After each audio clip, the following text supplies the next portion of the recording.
So let's start the presentation where the rubber meets the road, and that's on your member portal. This is where obviously your members are going to interact with you on a day-to-day basis, and you want to make it as pleasant of an experience as possible. I'm sure other demonstrations here at the conference will give you some boring statistics. We'll wait for our next presentation to do that to you. But in this case, I want to show you that we've got a nice out-of-the-box template with everything that you would need to interact with your AMS customer. For instance, we can sell the memberships, whether they be professional or trade memberships.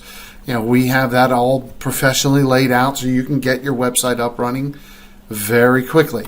We also have a list of meeting events that we've laid out in a professional manner, whether those be an annual 4-day meeting with sessions or just be a LMS course or a webinar. We can display them in different lists, filtered appropriately, and displayed up on the website. But our AMS system and the portal system has donations and being able to buy books and t-shirts on an e-commerce shop. We've also got a nice member directory in the system, whether it be, again, trade memberships or professional memberships. Doesn't matter to us. We provide all different types of directories with the search filters that you want to provide to your members. In addition, we've got the complete member profile record where they can look at a list of events that they have registered for, maybe pay invoices, or just simply access the profile that they have inside the system. Now, what I want to convey that sets us apart and really sets us unique in the industry is we've got the number one, in my opinion, obviously, but I'm happy to be challenged by that. But we've got the number one web portal technology in the industry, hands down. If you don't believe me, come by the exhibit hall later or the sponsor hall, and I'd be happy to defend that premise as well. But one of the ways that we do that is the fact that we don't put you in a box to use our template. For instance, here we've got this profile template with 2 columns that I built in WordPress.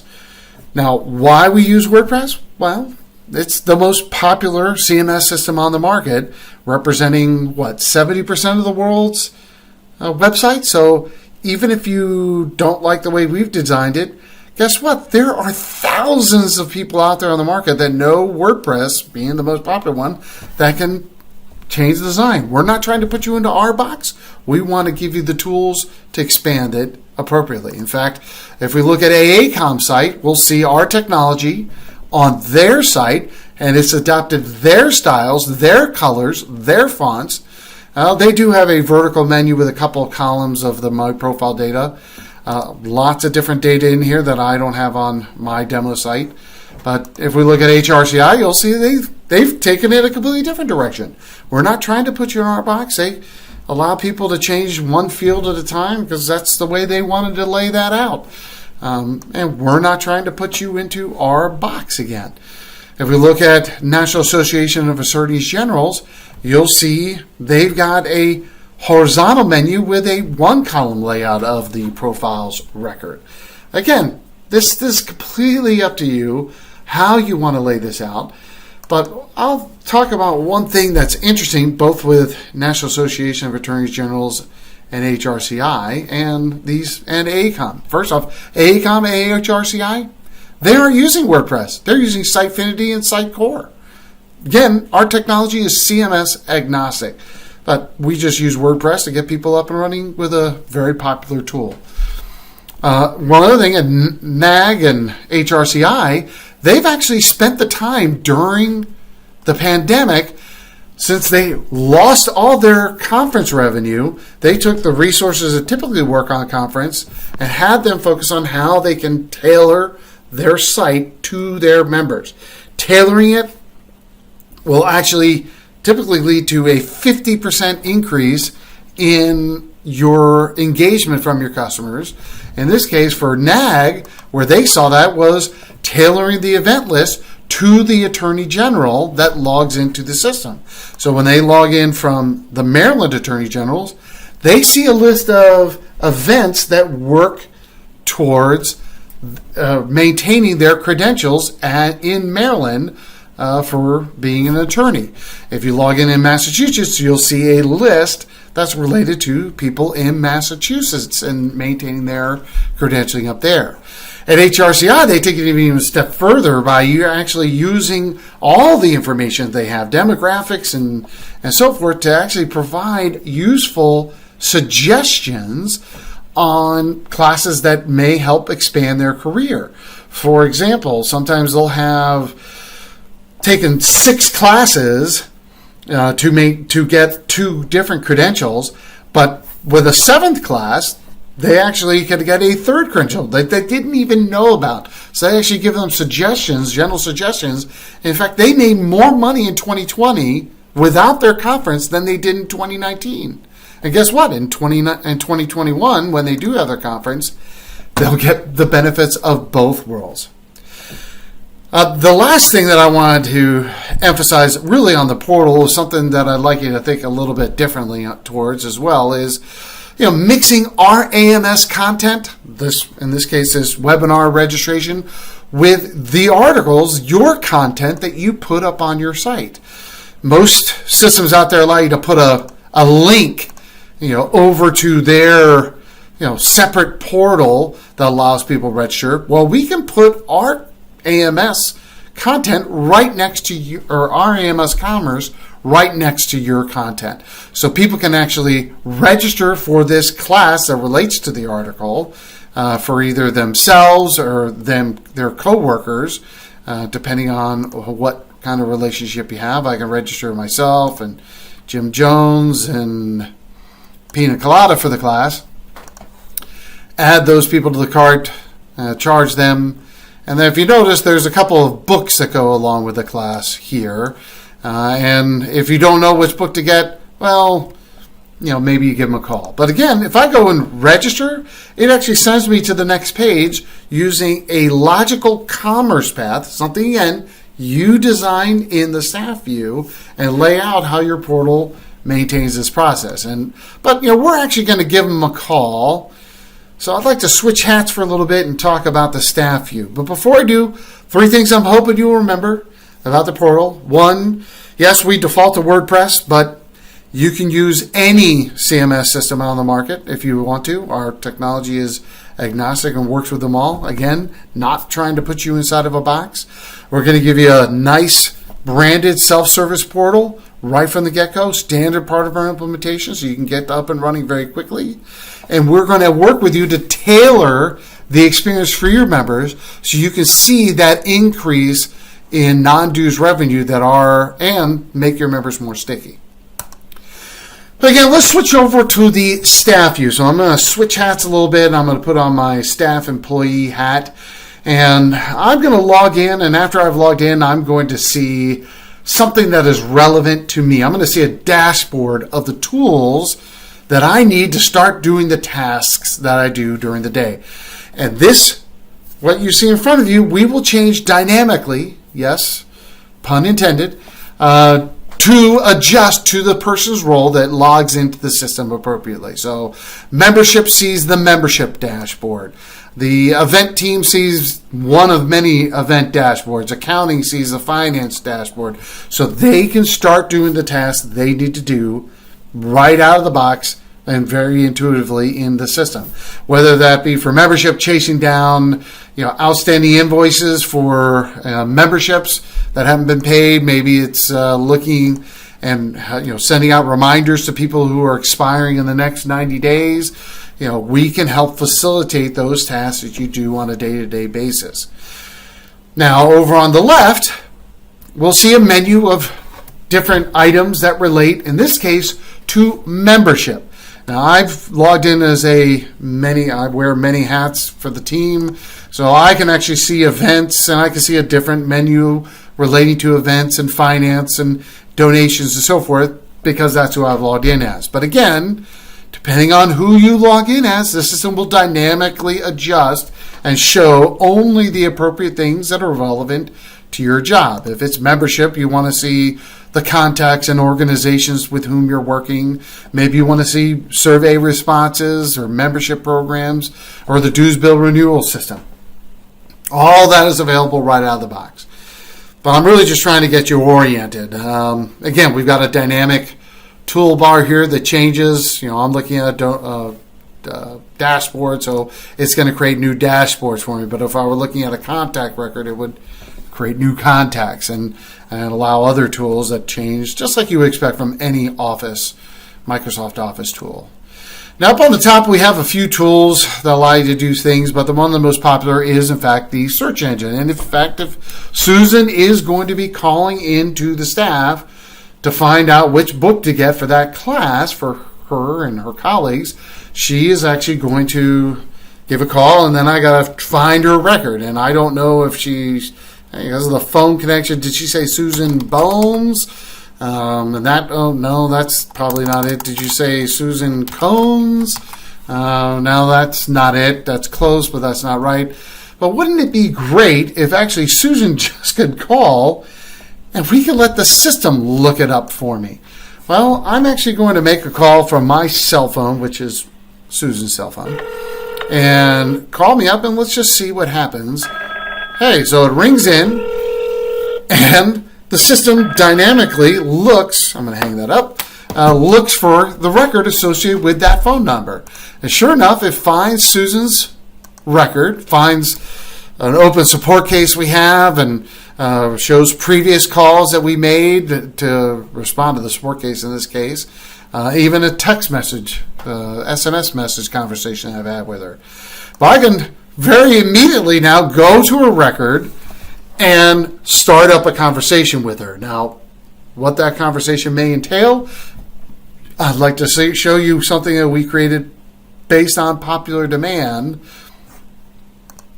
from our clients, that they wanted a complete view of all the data in just one screen. So they could immediately identify, are they a high rolling, member, or are they a low participating member that doesn't spend a lot of money, that hasn't engaged a lot on the higher logic community, hasn't registered for many events and volunteered for many activities. They can immediately tell if they're engaging higher than the average of 11. They've got 46 engagement points. But we can also do things to help engage with them, like, hey, you've got 2 CEUs this year, much better than last year, but you really need 3 to maintain your connection. Do you want me to help guide you into another class that may help maintain your credentials? Well, in fact, I'm calling about a boiler room class. Well, let me see how I can help you with that. But again, we're trying to give you a complete view, and we do this through part of the platform, Microsoft Power BI. This is a Power BI report that we've engaged as part of the solution we provide our customers. Power BI is rated as the #1 business intelligence tool by Gartner for the last 6 years in a row, and it's a standard part of the solution that we implement for our customers. Now, if I wanted to see any additional details of Susan Jones, I can look at some of these other tabs up here for her invoices and accounts and so forth. I can see what donations she's made. But again, depending on who my role is, these tabs may change depending on who I am. If I'm just working for the foundation, focusing on those donations, I may not see the events tab. I may not see the membership data. I may not see LinkedIn. I may only see what is appropriate to me and my particular role in the system.